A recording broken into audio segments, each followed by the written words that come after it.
Sziasztok! Rajzoljunk együtt karácsonyi ajándékdobozt! Kezdjük el megrajzolni a masnit. Ha ez megvan, húzzunk alája egy vízszintes vonalat. Majd fejezzük be a masnit. Így.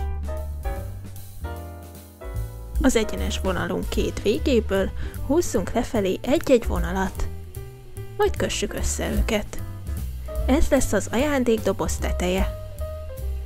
Ezután újabb két függőleges vonalat húzunk. Ezek legyenek hosszabbak. Majd kössük össze őket.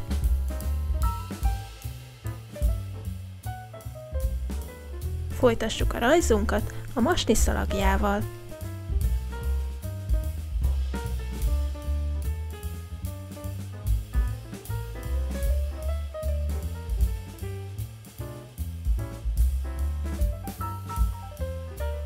És most színezzük ki.